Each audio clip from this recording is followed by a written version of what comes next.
Well, happy Wednesday morning to you all.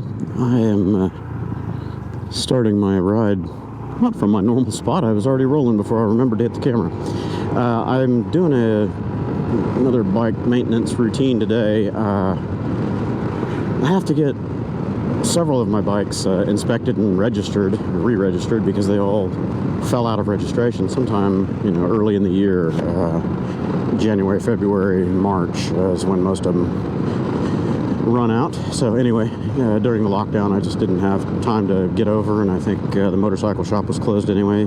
So anyway, I have to get these things prepped for the scooter trip coming up late next week.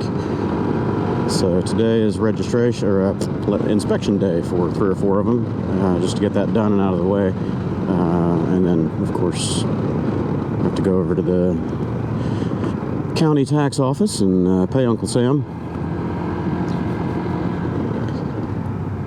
Get these things ready to go. So it's shaping up like we might have even more riders that want to join on this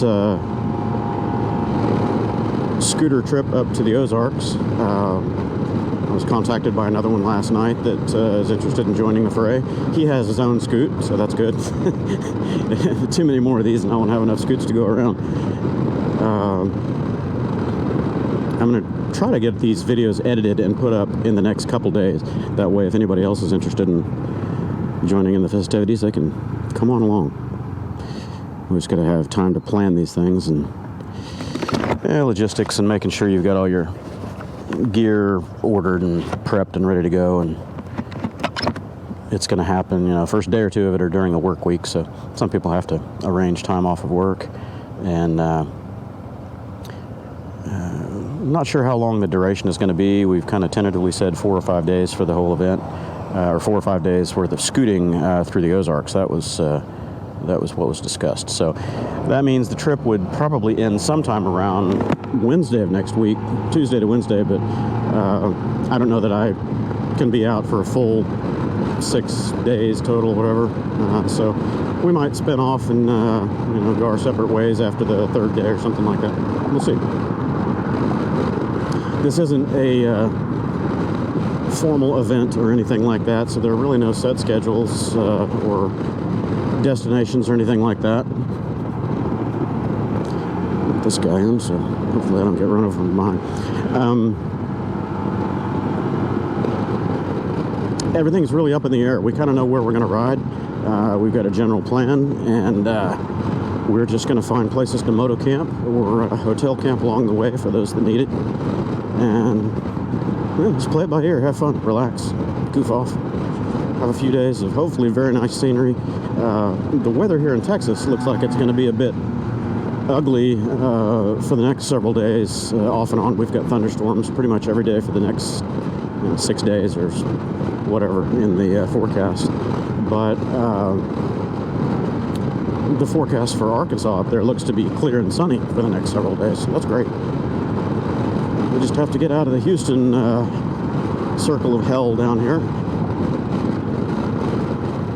So we don't know about the camping locations and all that. I was doing some research, and another 1 or 2 of the riders were investigating the same on the state parks in Texas, Oklahoma, Arkansas area.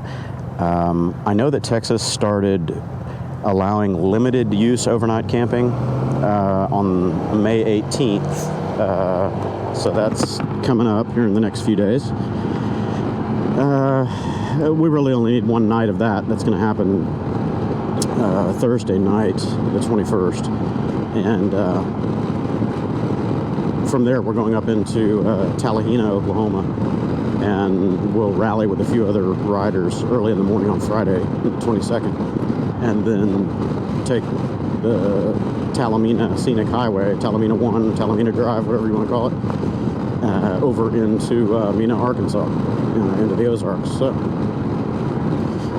that would be our 2nd night of camping. And from early reports, Arkansas is allowing limited overnight camping for out-of-state visitors, so that's great. I don't know why they would just specify out-of-state versus everybody, but okay.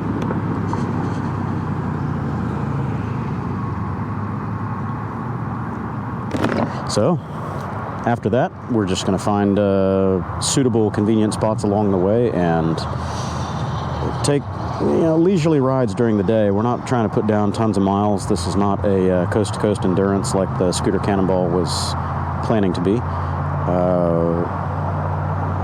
It's just going to be, probably 300-400 mile days at most, probably a lot less than that.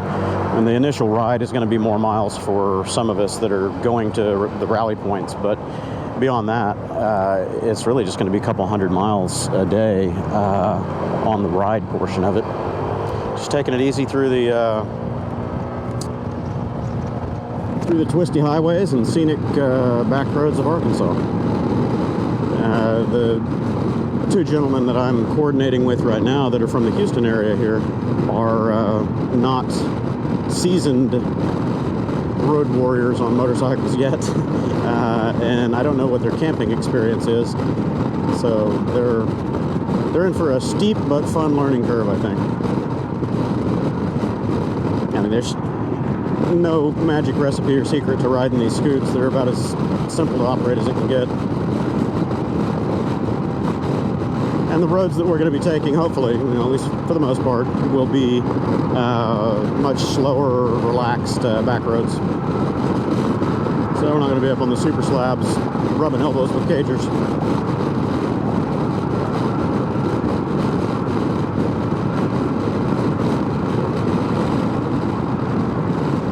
I know one of the guys, I think I mentioned this in the previous vlog, discussing the ride. He's going to be on a Mad Max zūmo 125.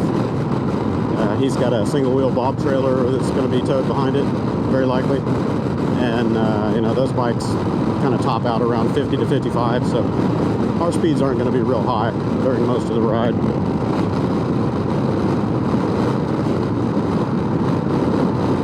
One of the other guys here in Houston is going to be riding the baby Berkman, a little 200 Berkman.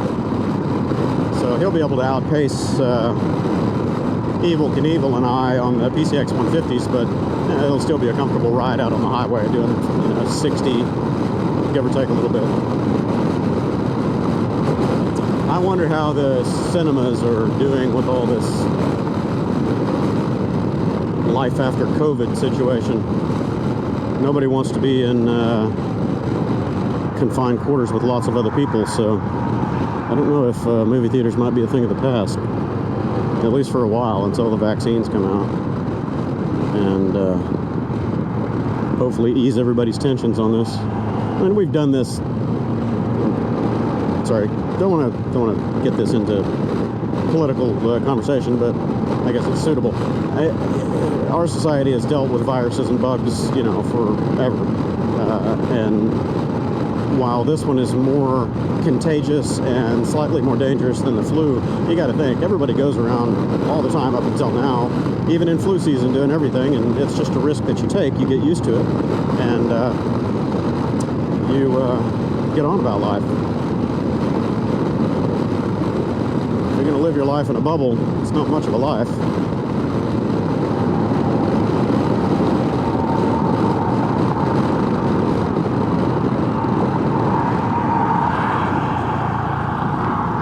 Alright, we have arrived.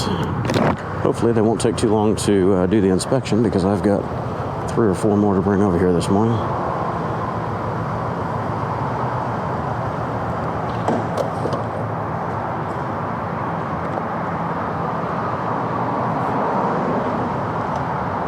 Oh yeah, they've still got a lock. Use side door. Okay, never mind. I see the sign that says, "Please wait to be called." Good old social distancing. It looks like a fun toy.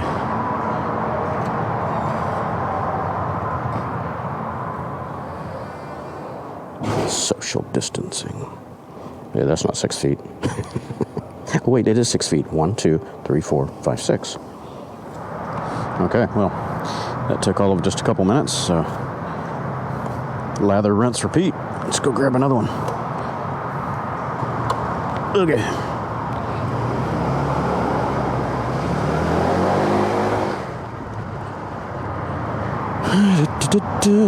All for me.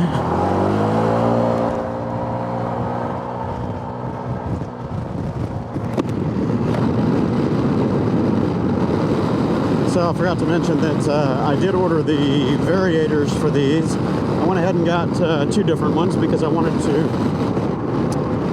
try out the difference between the golden variator, NCY golden variator, and the Dr.Pulley variator. So I got one of each, and I'll probably put the golden pulley on the 2016 and the Dr.Pulley on this. So NCY on the 2016, Dr.Pulley on this one. And we'll see how they are. Now, of course, I ordered fresh CVT belts as well. Anytime you change out variators, you just go ahead and put a belt in there. You're already in there. The belts on these don't have very many miles. I mean, the bikes are still pretty fresh, like under 3,000 miles each. So these belts will have plenty of life left in them, and I'll keep them for spares or whatever. As far as my road kit for these, I don't anticipate any problems. This is only going to be a 15 to 1,800 mile trip, something like that. Well, if you guys aren't going to go, I am going to go, because I can make it, you can't. Oh, so sorry.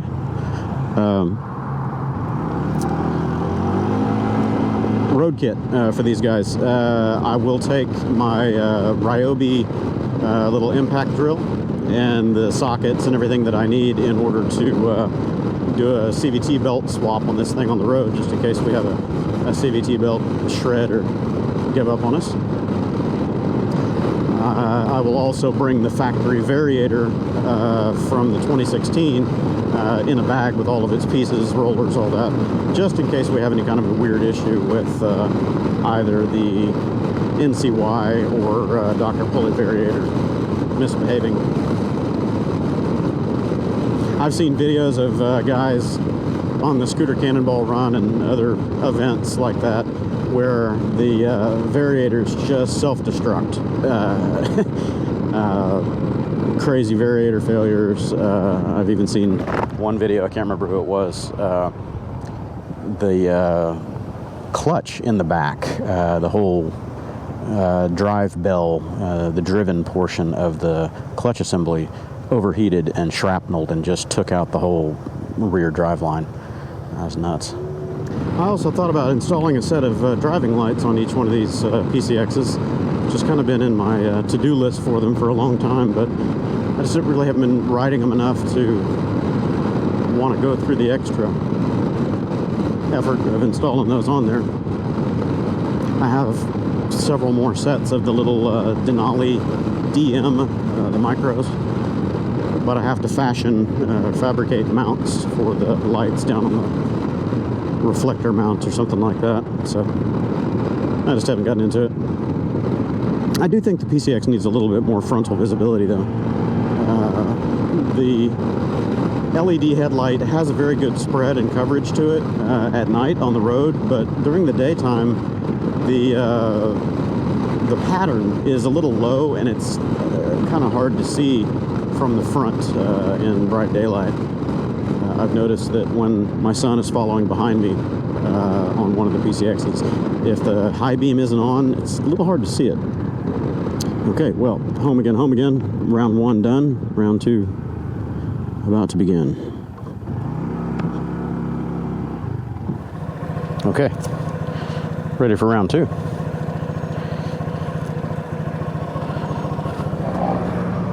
I just remembered I'm going to have to get another comm unit, I guess. I have a spare. I got my primary one on my helmet. My son's on his. He won't be coming for this because it's still part of school time. So I'll snag his Cardo Pack Talk. And I do have a spare cradle. And then I have a third spare unit, but I intend to use that for the in-group audio, see if I can record some of that for the ride. I've had a lot of requests for that. That only makes sense, you know, because then you got somebody, namely me, narrating for multiple people, and it's a little odd. So I'll try to get the third one joined up and record that audio for the group side of things. Then that means I've got to get an additional one to loan out to one of these guys if they don't already have their own, so we can be linked up for the trip.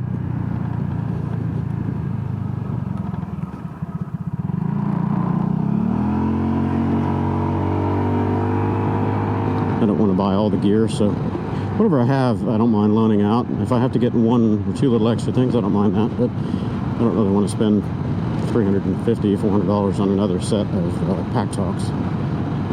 We'll see. If I can reuse them again in the future, yeah, it's no problem, but I don't just want to have them and they're sitting around doing nothing. It's really rough. You don't feel these bumps on the Super Cub nearly as much. I am really waiting for that Hunter Cub, the new Trail Cub, to come out, CT125. Oh, that'll be so much fun. Rugged little trail bike that you don't have to worry about being nice to. No real plastics to break, just ride it. This thing is dusty. It's covered in pollen from sitting out in my garage. Well, they're going to get road prep in full detail before they hit the road next week for sure.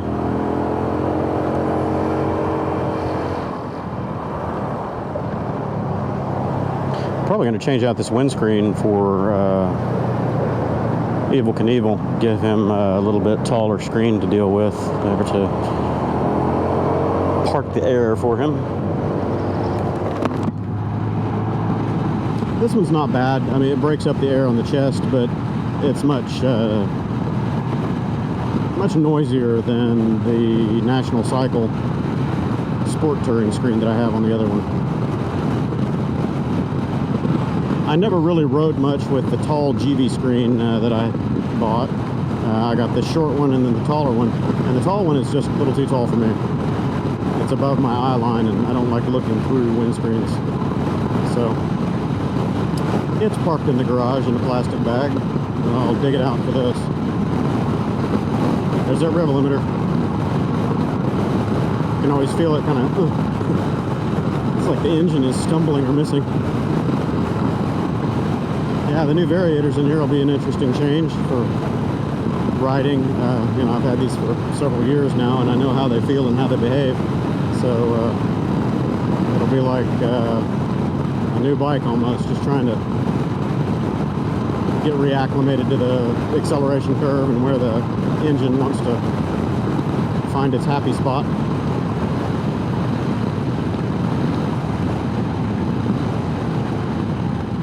The other thing that I'm going to do on both of these bikes, I think, is I'm going to go ahead and replace the tires. These are still pretty fresh as far as tread life, but they are getting up there in age. They're over 3 years old, and I don't like riding on old tires because they get a little dry and slippery. These I don't really feel any problem with right now, but it's just one of those safety precautions. It's only it's under $100 for a set of tires on these scoots, and great safety precaution. I'd much rather spend $100 on a set of tires than weeks recovering from road rash because of a slide.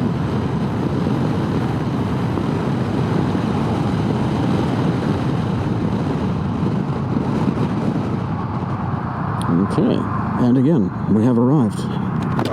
Having deja vu.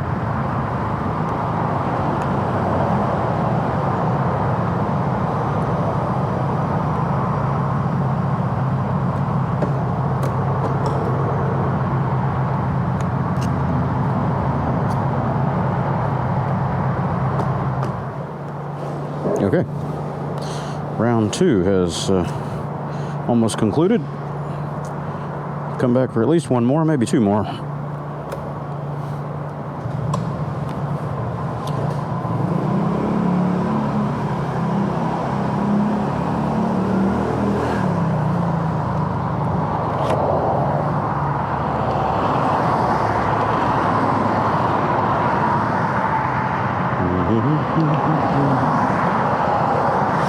These razors and sport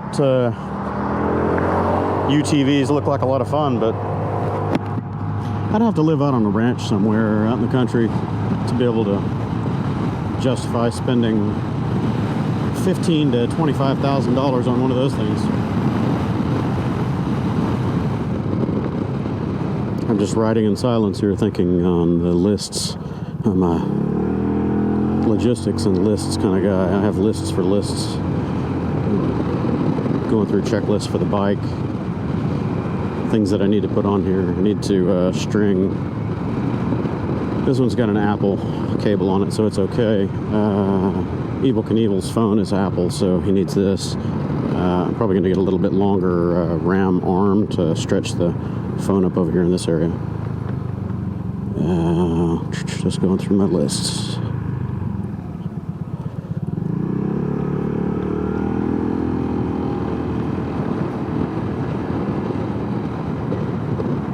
Need to put a USB-C cable on the other PCX for me. And I'm going to mount one of my GPS's on one of these PCXs, whichever one I'm going to ride, I guess. So probably the white one. So I need to wire that into the accessory pocket over here somehow. Or just tap it off of another hot lead on the ignition circuit. Okay, well, round 2 done. Round 3 soon to begin.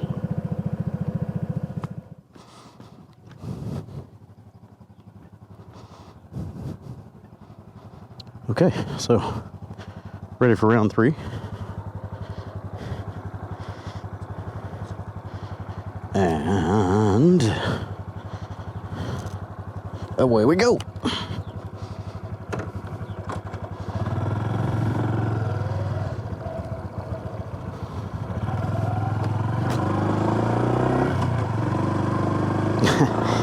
The Cub has such a different feel to it compared to the PCX. The seating position is very much up on top. You're sitting on top of the bike rather than down in it. The PCXs have that kind of sitting on top feeling compared to other scooters like the Bergmans and you know, bigger scoots like Forzas and Silverwings and stuff like that. But the Cub feels like a little BMX bike.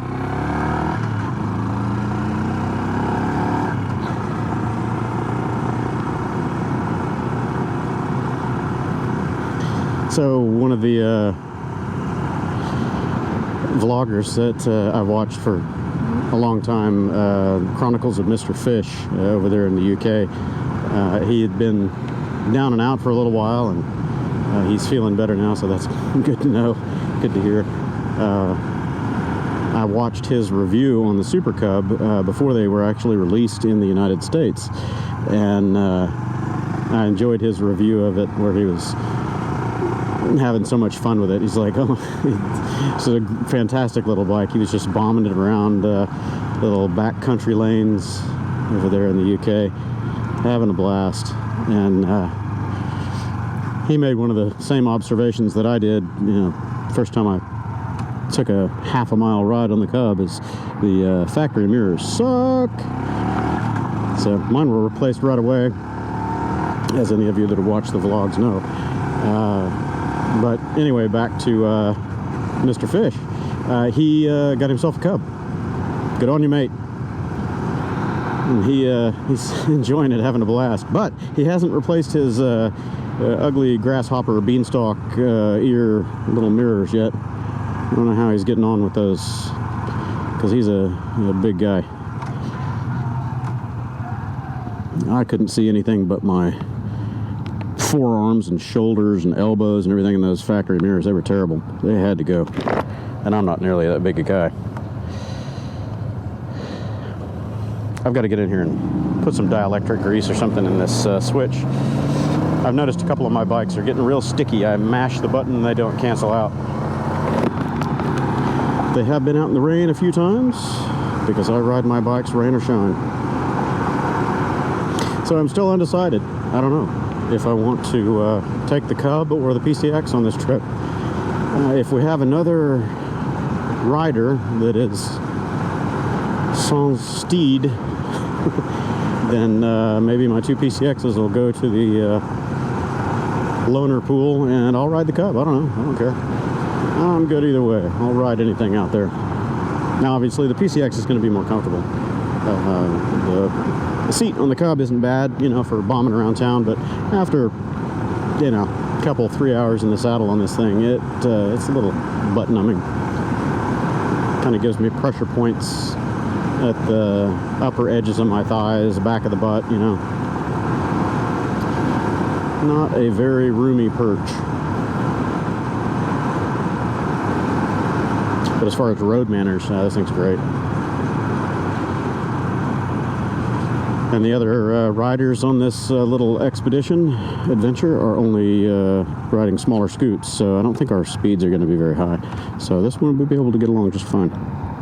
Now for the longer stretches at the beginning of it and the end of it, you know, going to and fro, having bikes that can comfortably accelerate up to 65, 70 would be great. This one, you know, it's act of God and luck and zero headwind for me to break 70 on this thing, but it can do it. I've gotten 72 out of it on a couple occasions with the 15-tooth front sprocket. I've seen quite a few commenters mention that kind of the go-to upgrade for these bikes, the C90s and stuff like that in the Asian markets and in the UK, is the 16-tooth upgrade for the front. I don't know. I mean, I've got a 16-tooth sitting in a box. I could try it out. I just don't know that it would have enough power to really pull that, at freeway speeds anyway. Because I've already had a bit of an issue with pulling cleanly through 60 miles an hour if there's any kind of wind with this 15-tooth. So, I don't know. Maybe it changes the torque curves enough that, you know, you're in a good long pull spot in third gear, and then you just use fourth gear for steady state cruising when you don't have to fight the wind or whatever. I don't know. I could give it a shot, but not before this trip. We've got enough maintenance and tasks to handle. Don't need to add to my list. Man, I'm hoping I have enough time to edit and post a few of these videos in the next couple days. I don't know how to run all the YouTube polls and notifications and stuff like that. I see them popping up in my feed every now and then from other channels that I subscribe to, where the channel operator or owner, whatever, they're doing, you know, little shout outs, and it's a picture and a quick blurb or story. I'm not sure what that is. I have to dig into that. Just haven't had the time to sit down and play with it. But I'd like to let everybody know about this ride. You know, anybody that wants to come along, it's open invite. There's no registration, no fees, no nothing. Just bring yourself, a whole lot of patience and eagerness to get a numb ass. I had a vlog I was recording the other day on the C3, taking it back to the warehouse, where I got stuck in the middle of a bunch of sport bikers doing stunts. It was kind of cool. I don't condone that kind of riding, but yeah, they were pretty good. Pretty conscientious about it. You know, they were on the access road, not being too obnoxious. It's pretty cool. Doing long seat stands, wheelies and whatnot down the road. Kind of cool. These guys are stunting.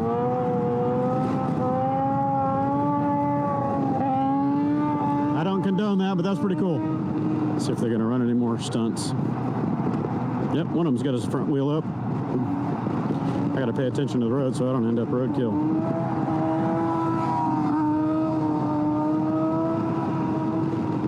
Dude's got skills, but no pads. It'll hurt when it comes down.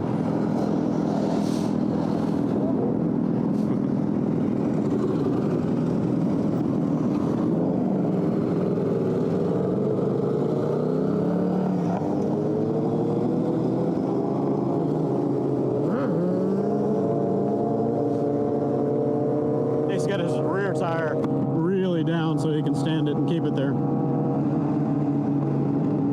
The rear tires are almost flat. It's probably only got about 10 pounds in it.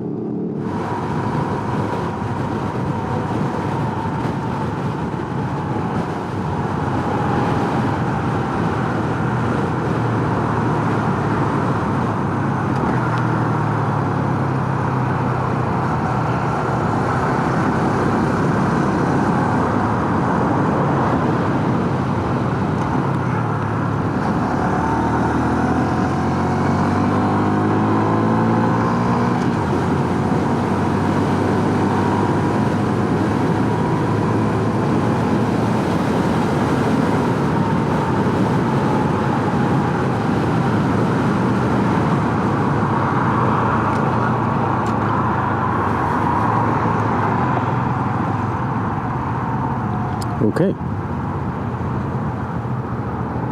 Ready for number 3.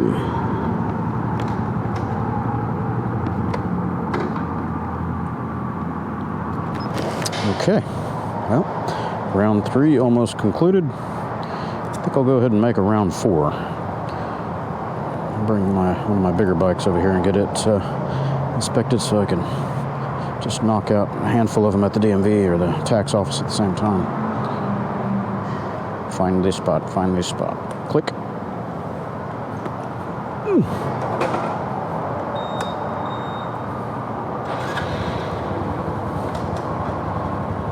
There it is.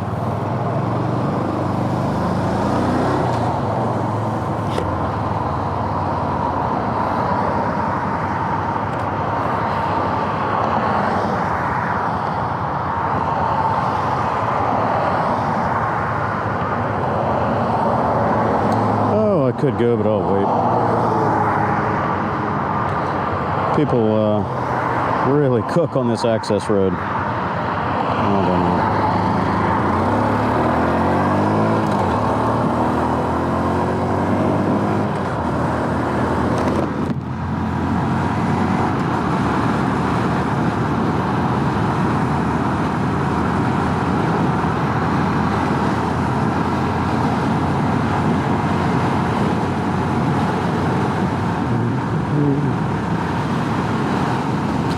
Looks like Honda Service has got their express service side open again.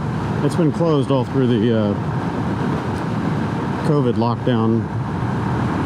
So if you wanted service, you had to go to the main service bays and schedule it in and all that. They were still working and taking care of people, but it was a little slower than the express service over here. Good to know. Okay, well, home again, and round 3 done. Let's start up round 4. Okay. Round 4, here we come.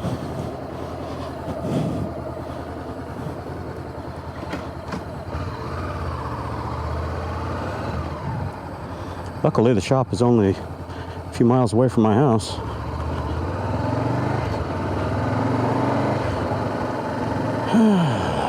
Nice day. Temperature's in the mid 80s already, so it's not cool and crisp, but it's not too bad. A little humid. We're supposed to get storms this afternoon, but it's another reason why I'm pressing through this as fast as I can. Try to get it done, knock it out. Just get them out of the way.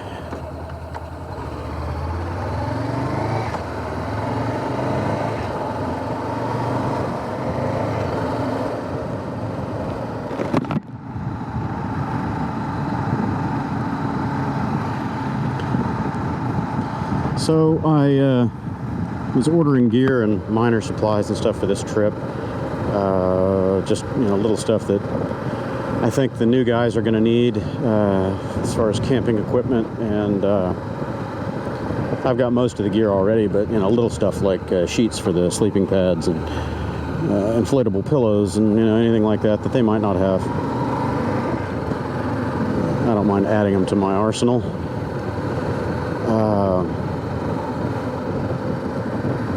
And I decided to splurge. There was a new GPS that came out that I was eyeing the pre-release specs on and really eager to get my grubby little fingers on one. And that's the Garmin zūmo XT, the adventure unit. And the reason that I decided to go ahead and get it, not just for my regular commutes and ADV chores, hardcore ADV, let me pause that thought. Hardcore ADV, I don't know how well it's going to work for that, but I've got a standalone handheld GPS with topo maps and all that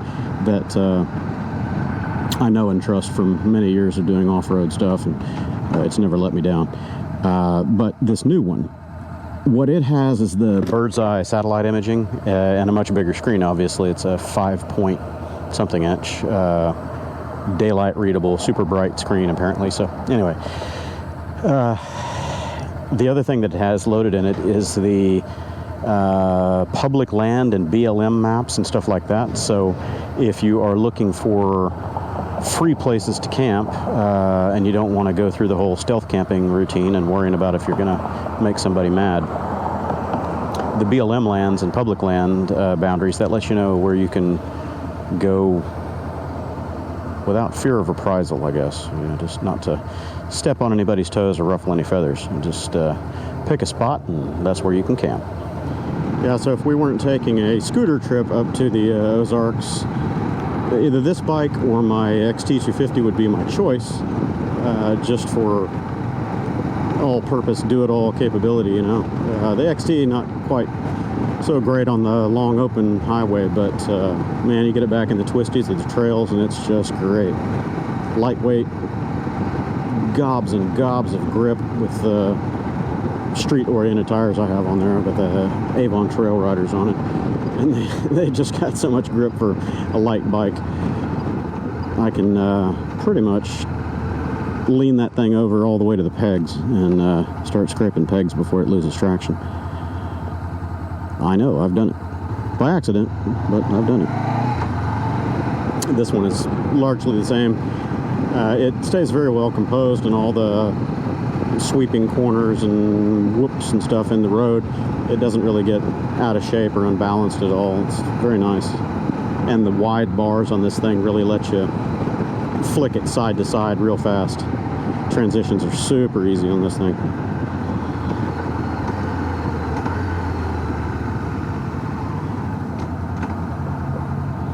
And having a relatively high seat compared to, you know, other smaller bikes of the middle class displacement like this, it's got plenty of ground clearance. Pegs are up good and high, so it's pretty rare for me to drag the little peg protector on the bottom of the pegs over here. I've done it a couple times, but I'm not one of those 9/10 riders. I don't really like to hang it out on the ragged edge. Getting too old to heal from downs. But the tires I have on this bike, the Michelin Pilot Road 4 and 5, I've got a 5 on the front and a 4 on the rear, just because the rear hasn't run itself out yet. I'll put a 5 on the back when it's time to change it. But man, these things have got tons and tons of grip. Really, really good tires. Excellent in the wet, and for being you know, kind of sort of all-season tire, they've just got phenomenal neutral handling. They don't do anything unpredictable. At the limits, they slide very predictably. You can feel kind of when you're nearing the edge of traction, and gives you plenty of warning before something goes sideways. And then the wet performance is great. You know, any tire is going to slide in the wet a little bit, but these do really well even over like wet manhole covers and stuff like that.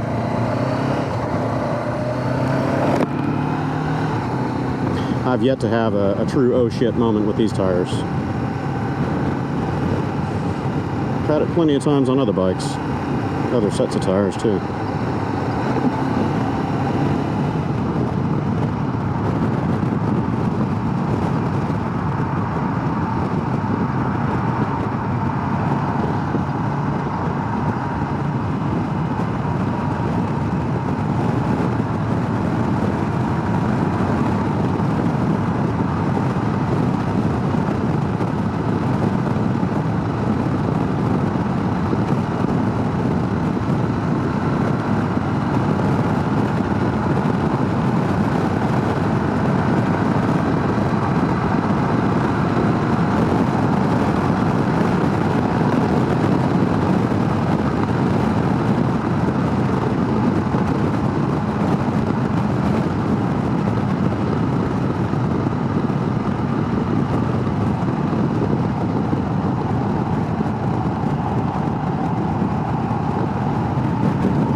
Okay, arriving for round 4.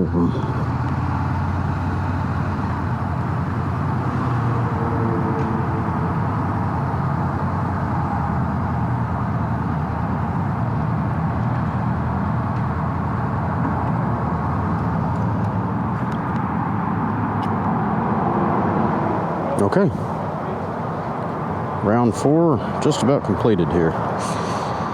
Now I got to round up all the paperwork and the fun stuff and go stand in line over at the tax office. I don't know if that's going to be today or tomorrow, but it's got to happen.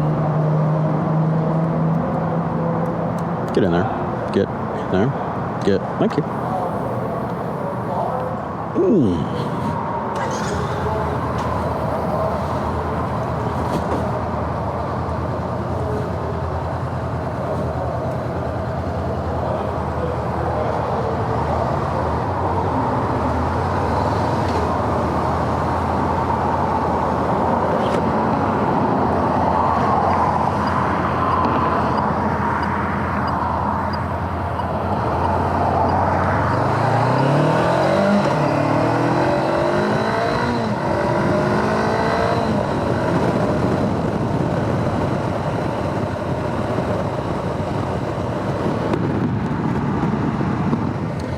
Looks like the nice riding weather is about to come to a close for today.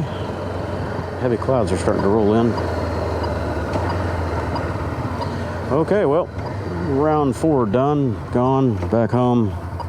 Now it's time to do some oil changes and bike maintenance and put everything away. Hey, Grace.